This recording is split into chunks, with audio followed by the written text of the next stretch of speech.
നമ്മുടെ ജീവിതത്തിൽ എല്ലായ്പ്പോഴും എല്ലാ വ്യക്തികളും നമ്മളെ സന്തോഷം പകരുന്നവരോ നമ്മളെ ബലപ്പെടുത്തുന്നവരോ ആവണമെന്നില്ല.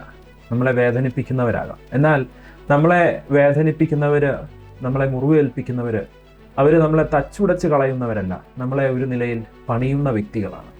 നമ്മുടെ വാഗ്ദത്തങ്ങളിലേക്ക് നമ്മളെ കരം പിടിച്ച് നടത്തുന്ന ഒരു കൂട്ടം ജനം. യേശുവിൻ്റെ ശുശ്രൂഷയുടെ പൂർത്തീകരണത്തിലേക്ക് വരുവാൻ യേശുവിന് യൂദയുടെ ആവശ്യമുണ്ടായി. യൂദ ഒറ്റിക്കൊടുത്തില്ലായിരുന്നുവെങ്കിൽ ഒരു അറസ്റ്റ് ഉണ്ടാകത്തില്ല, അതിലൂടെ വരുന്ന ഒരു ക്രൂശ് ഉണ്ടാകുകയില്ല, അതിലൂടെ വരുന്ന ഒരു മരണം, ഒരു ഉയർപ്പ്, ഇത് എല്ലാം ഇല്ലാതാകുകയാണ്.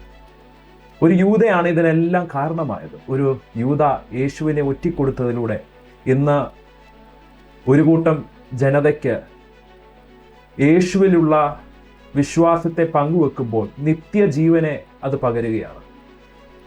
അതുകൊണ്ട് ഭാരപ്പെടേണ്ട, പ്രയാസപ്പെടേണ്ടെന്ന കാര്യമില്ല. നമ്മളെ ഒറ്റിക്കൊടുക്കുന്നവർ, നമ്മളെ മുറിവേൽപ്പിക്കുന്നവർ, നമ്മളെ വേദനിപ്പിക്കുന്നവർ, അവരാരും നമ്മളെ ഉടച്ചു കളയുന്നവരല്ല. നമ്മളെ പണിയുന്ന, നമ്മുടെ നിയോഗങ്ങളിലേക്ക് നമ്മളെ കരം പിടിച്ച് നമ്മളെ ഉയർത്താനുള്ള ചില വ്യക്തികൾ മാത്രമാണ്. യേശുവിൻ്റെ ശുശ്രൂഷയുടെ പൂർത്തീകരണത്തിലേക്ക് എത്തുവാൻ ഒരു യൂദ ഉള്ളതുപോലെ നമ്മുടെ ജീവിതത്തിലും ഇങ്ങനെയുള്ള വ്യക്തികളുണ്ട്. നിയോഗങ്ങളുടെ പൂർത്തീകരണത്തിലേക്ക് എത്തുവാൻ ഇങ്ങനെയുള്ള യൂദമാരെ കൊണ്ട് നമ്മുടെ ജീവിതത്തിലും ആവശ്യമുണ്ട്. അതിനായി ദൈവത്തിന് നന്ദി പറയാം. ഈ വചനങ്ങളാൽ ദൈവം നമ്മളെ അനുഗ്രഹിക്കട്ടെ.